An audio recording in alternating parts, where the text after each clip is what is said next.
नमस्कार, बहुत स्वागत है आपका। मैं हूं आपके साथ सुमित शर्मा। मिशन 2024 में जुटी बीजेपी ने अब बड़े स्तर पर बदलाव की शुरुआत कर दी है। इस बदलाव के तहत जेपी नड्डा ने अपनी नई टीम का ऐलान कर दिया है। इस टीम में कई नए चेहरों को जगह मिली है, तो वहीं कुछ पुराने चेहरों को बाहर का रास्ता भी दिखाया गया। खास बात यह है कि इस टीम में छत्तीसगढ़ से 3 नेताओं को जगह मिली, जिसमें बस्तर की आदिवासी नेता लता ओसेंडी भी शामिल हैं। पहली बार ऐसा हुआ है कि बस्तर से किसी महिला नेता को बीजेपी की कोर टीम में जगह दी गई है। तो चलिए देखते हैं इस बदलाव के मायने क्या हैं। रिपोर्ट देखिए। बीजेपी के राष्ट्रीय अध्यक्ष जेपी नड्डा ने विधानसभा और अगले साल होने वाले लोकसभा चुनाव के लिए अपनी नई टीम का ऐलान कर दिया है। इसमें चुनावी राज्यों के नेताओं को बड़ी जिम्मेदारियां दी गई हैं। कुल 38 नेताओं की नई टीम बनाई गई है, जिसमें छत्तीसगढ़ के 3 नेताओं को भी राष्ट्रीय उपाध्यक्ष की जिम्मेदारी मिली है। पूर्व मुख्यमंत्री डॉक्टर रमन सिंह, राज्यसभा सांसद सरोज पांडे और पूर्व मंत्री लता ओसेंडी को नड्डा की नई टीम में बड़ा कद मिला है। ये पहला मौका है जब बस्तर संभाग से किसी महिला को बीजेपी ने कोर टीम में जगह दी है। माना जा रहा है कि विधानसभा चुनाव में बस्तर की अहमियत को देखते हुए आदिवासी नेता लता ओसेंडी को कोर टीम में लाया गया है। लता ओसेंडी ने कहा है कि पार्टी टिकट देगी तो वो विधानसभा चुनाव भी लड़ सकती हैं। देखिए, जो जिम्मेदारी पार्टी आज दी है, निश्चित तौर पे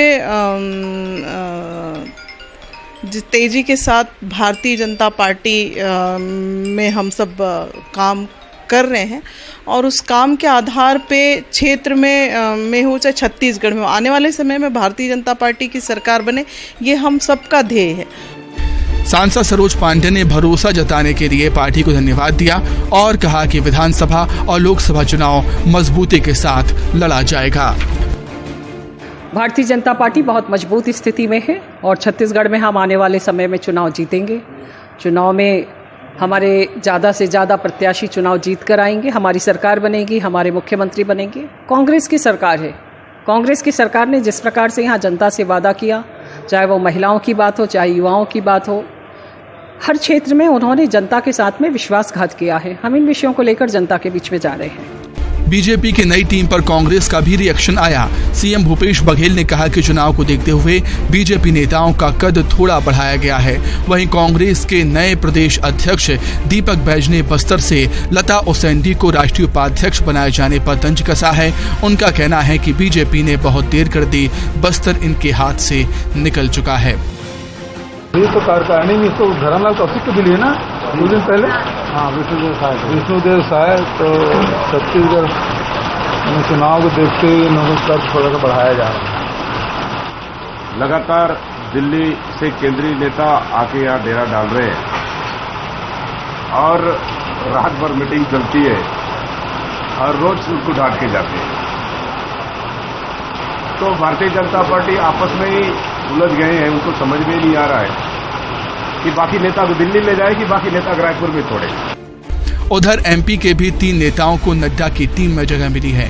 टीम में कैलाश विजयवर्गीय और सौदान सिंह की जगह बरकरार है, जबकि ओम प्रकाश धुर्वे राष्ट्रीय सचिव बनाए गए हैं। लेकिन एमपी के प्रदेश प्रभारी मुरलीधर राव राष्ट्रीय महासचिव पद से हटाए गए हैं। बीजेपी ने जिन 13 नेताओं को राष्ट्रीय उपाध्यक्ष बनाया है, उनमें से केवल 3 चुनावी राज्य छत्तीसगढ़ के हैं। माना जा रहा है कि सूबे में चुनाव को देखते हुए ये फैसला काफी अहम है, खास तौर पर लता ओसेंडी को टीम में जगह देना। छत्तीसगढ़ की सत्ता की चाबी बस्तर की सीटों से खुलती है। बस्तर से राष्ट्रीय उपाध्यक्ष बनाने का फायदा पार्टी को मिल सकता है। रायपुर से ममता लांजेवार के साथ ब्यूरो रिपोर्ट, न्यूज़ 18। तो जेपी नड्डा की नई टीम छत्तीसगढ़ की विजय थीम है। इसी पर चर्चा करने के लिए 2 खास मेहमान हमारे साथ जुड़े हुए हैं। कांग्रेस की तरफ से हैं आरपी सिंह जी। आरपी सिंह जी, बहुत स्वागत है आपका। और बीजेपी की तरफ से हैं बीजेपी नेता उमेश घोरमुड़े जी। उमेश जी, आपका भी बहुत स्वागत करता हूं।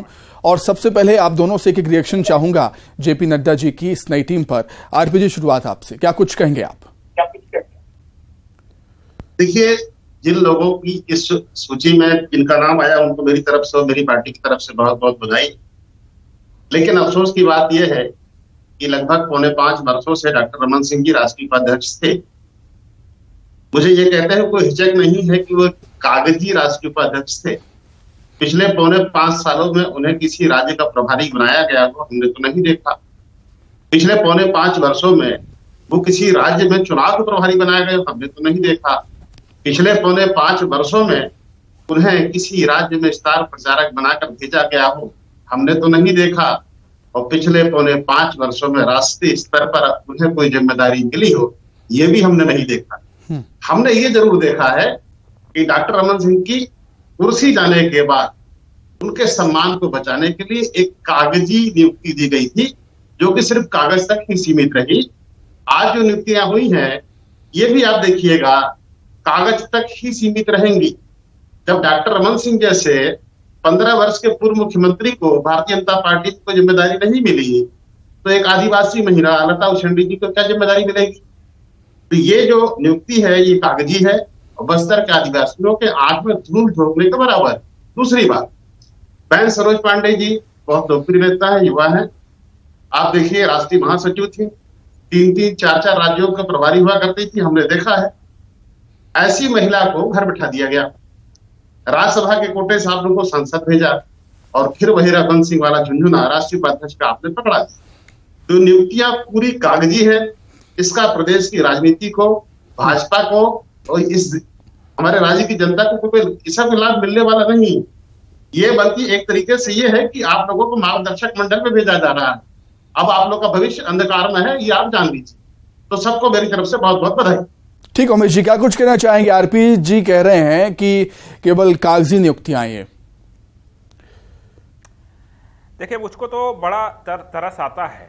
आरपी सिंह साहब मेरे बड़े भाई के समान हैं, लेकिन बार बार कागजी नियुक्ति की यहाँ पर बात कर रहे हैं, लेकिन इस बात पर वो जरा भी मंथन नहीं करते, इस बात पर वो जरा भी विचार नहीं करते कि यहाँ छत्तीसगढ़ के अंदर में जब केंद्र से जब सूची आती है तो उसके कागज में भी छत्तीसगढ़ के होनहार लोगों का नाम नहीं आ पाता। मैं ये कह रहा हूं राज्यसभा जो सदस्यों की नियुक्तियां हुई हैं, राज्यसभा सदस्य के लिए जिस प्रकार से रंजीत रंजन जी का विषय हो, राजीव जी का विषय हो, तुलसी जी का विषय हो, जिस प्रकार से नाम छत्तीसगढ़ से बाहर से आ गए और छत्तीसगढ़ के अंदर किसी की चिंता नहीं की गई। आरपी सिंह साहब का भी उसमें नाम हो सकता था, एक बड़ा चेहरा है, एक होनहार चेहरा है छत्तीसगढ़ का, लेकिन उस पर यह मंथन करने के बगैर ये केवल कागजी का यहां पर नारा दे रहे हैं।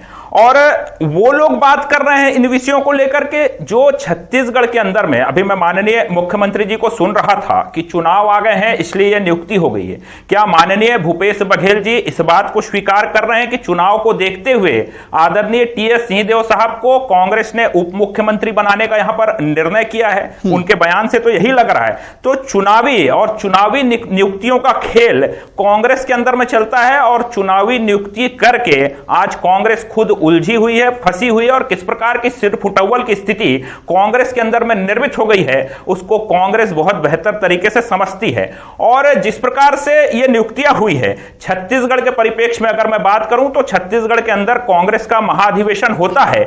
उस महाधिवेशन के अंदर में माननीय खड़गे जी जो CWC तक की नियुक्ति नहीं कर पाते हैं, तो क्या खड़गे जी को इतना अधिकार, इतना पावर कांग्रेस के अंदर से नहीं मिल पाया कि वो कागज में तक नियुक्ति नहीं कर पा रहे हैं? तो भैया पहले माननीय खड़गे जी को इतना अधिकार दे दीजिए कि वो नॉमिनेशन तक कर सकें, उसके बाद कागजी नियुक्ति का आप आरोप लगाइए। और जिस प्रकार से CWC की अगर मैं बात करूं तो 1997 के बाद से तो CWC का कांग्रेस के अंदर चुनाव तक नहीं हो पाया, ये तो कागज में भी नियुक्ति नहीं कर पाए हैं। और 1992 के अंदर में तो नाटकीय अंदाज में नरसिम्हा राव के समय में कागज में नियुक्ति हुई थी और फिर कागजी इस्तीफा फिर से ले लिया गया था।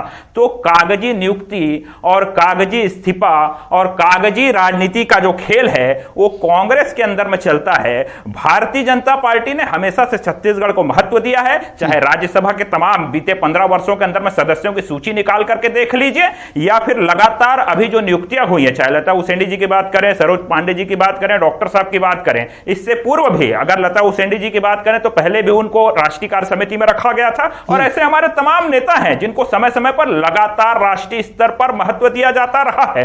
कांग्रेस को यहां पर चिंतन की आवश्यकता है कि राष्ट्रीय परिप्रेक्ष्य में आज छत्तीसगढ़ कहां खड़ा हुआ है। ठीक उमेश जी, मैं लौटता हूं आपके पास। आरपी जी, कोई पार्टी किसको क्या जिम्मेदारी देती है, कौन सा पद देती है, ये उसका विशेष अधिकार होता है, ये तो आप भी मानते होंगे। जैसा कि आप आरोप लगा रहे हैं बीजेपी पर कि जो नई टीम है नड्डा जी की, वो जैसे छत्तीसगढ़ में जिन नेताओं को जिम्मेदारियां मिली हैं, ये कागजी नियुक्ति है, तो बीजेपी भी आप पर आरोप लगाती है टीएस बाबा को उप मुख्यमंत्री बनाया गया, उसे भी बीजेपी कागजी कहती है। आरपी सिंह जी, इस पर किस तरीके से डिफेंड करेंगे आप? देखिए, पहली बात तो घोरबड़े जी का जितना कद है उससे ज्यादा लंबी लंबी बातें वो कर गए। मुझसे उनका आमना सामना पहली बार है, तो जरा उनसे कुछ मैं सवाल पूछ लूं। जितने सवाल मुझसे पूछे आधे सवाल पूछूंगा। क्या भारतीय जनता पार्टी का कोई राष्ट्रीय नेता अपने राज्य के बाहर से राज्यसभा सांसद नामित होता है कि नहीं? हाँ या नहीं बताइएगा। अरुण जेटली कहां से नामित होते थे आप बताएंगे? आपकी स्वास्थ्य मंत्री सुषमा स्वराज जी कहां से नामित होती थी? तो बोले तो बोले, छल्ली मत बोले भाई, जिसमें हजारों छेद।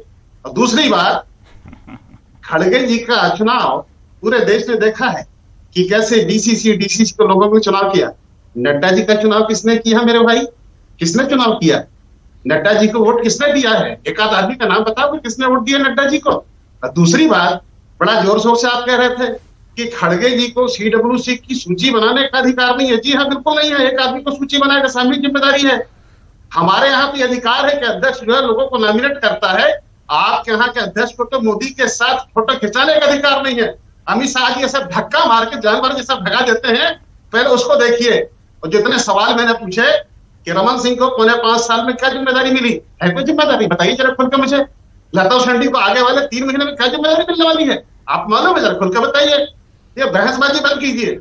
दूसरी बात, आपकी पार्टी है, आपका दर्द आप उछल उछल के सामने आ रहे हैं। तो एक बात समझ लीजिए, ये नियुक्ति कागजी है और कागजी ही रहने वाली है। जब रमन सिंह जैसे बड़े कद के आदमी को इस पार्टी में कोई स्थान नहीं है, राष्ट्रीय अध्यक्ष नड्डा जी को फोटो खिंचाने का अधिकार नहीं, धक्का देकर भगा दिया जाता है, तो बता हमारी बहन सरोज पांडे को, हमारी बहन लता शेंडी को भला इस पार्टी में क्या सम्मान मिलने वाला है? इस नियुक्तियों से ना भारतीय जनता पार्टी का भला होने वाला है और न राज्य का भला होने वाला है। जहां तक सिंहदेव साहब की बात है, अगर सिंहदेव साहब को हाईकमान ने डिप्टी सीएम बनाया तो डिप्टी सीएम का अधिकार मिले उनको। उनका जो है एक मंत्रालय ऊर्जा मंत्रालय रख दिया गया है, वो नियुक्ति कागजी नहीं है, कागजी ये वाली है। और इसके साथ आप खुश रहिए।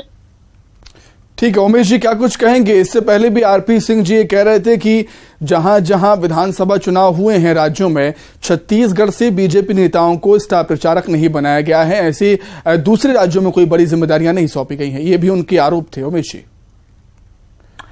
देखिए, तमाम चुनाव के अंदर, चाहे उत्तर प्रदेश की बात करूं, असम की बात करूं, अन्य राज्यों की बात करूं, दिल्ली के अंदर की बात करूं, तमाम समय के अंदर में महत्वपूर्ण जिम्मेदारियां यहां पर मिलती रही है और जिम्मेदारियों का वहां पर निर्वहन भी हुआ है। ये बात अलग है कि कांग्रेस के नेताओं को यह नजर नहीं आता है और यह भी कांग्रेस के नेताओं को नजर नहीं आता कि माननीय भूपेश बघेल जी को उत्तर प्रदेश के अंदर में जिम्मेदारियां मिलती है और परिणाम क्या निकल करके आता है? शून्य बटे सन्नाटा निकल करके आता है। तो निश्चित तौर पे किस राज्य में झंडा गाड़ा, किस राज्य में झंडा गाड़ा है जरा बताइए। हिमाचल में रंगा बिल्ला को हरा गया है, रंगा बिल्ला को हरा। अरे निश्चित तौर पे उत्तर प्रदेश की भी बात कर लीजिए आरपी भैया, उत्तर प्रदेश की भी बात कर लीजिए। और अभी आप बहुत अध्यक्ष की नियुक्ति और तमाम तरह के विषयों में आप सवाल यहां पर उठा रहे थे। आपको यह भी बताना चाहिए कि किस प्रकार से आदरणीय सोनिया गांधी जी 22 वर्षों तक कांग्रेस पार्टी के अध्यक्ष रहती हैं और उसके बाद फिर राहुल गांधी जी अध्यक्ष हो जाते हैं और राहुल गांधी जी के बाद फिर सोनिया गांधी जी अध्यक्ष बन जाती है। ये कैसा लोकतंत्र है? आप भारतीय जनता पार्टी के अध्यक्ष के ऊपर सवाल उठा रहे हैं लेकिन अपने आंतरिक लोकतंत्र को आप नहीं टटोल रहे हैं कि किस प्रकार से 22 वर्षों तक लगातार आदरणीय सोनिया जी वहां पर अध्यक्ष रहती, फिर राहुल गांधी मां बेटा अध्यक्ष रहते हैं लगातार। और आजादी के बाद से लगातार अगर मैं बात करूं 75 वर्षों में से 40 वर्षों तक एक ही परिवार का अध्यक्ष जिस पार्टी में रहा हो, चाहे जवाहरलाल नेहरू जी की बात करें, चाहे सोनिया गांधी जी की बात करें, चाहे राहुल गांधी जी की बात करें, लगातार निकल करके आता है। रमन सिंह को क्या जिम्मेदारी मिली? 5 साल में एक जिम्मेदारी बता दीजिए, फिर कहानी आगे बढ़ती है। एक जिम्मेदारी बता दीजिए रमन सिंह को क्या मिली? देखिए रमन सिंह को क्या जिम्मेदारी मिली, एक जिम्मेदारी बताइए, फिर आगे बढ़ते हैं। चलिए ठीक है, किसको क्या जिम्मेदारी मिली, किसको क्या पद देना है, ये किसी पार्टी का विशेष अधिकार होता है। सोच समझकर पार्टियां ये जिम्मेदारियां सौंपती हैं। देखने वाली बात होगी कि नड्डा की नई टीम क्या विजय विथ जो कहते हैं विजय थीम है छत्तीसगढ़ में, ये देखने वाली बात होगी। आप दोनों का बहुत शुक्रिया जुड़ने के लिए, आरपी सिंह जी, उमेश जी, आपका भी बहुत शुक्रिया जुड़ने के लिए। तो इवनिंग एजेंडा में इतना ही। नमस्कार।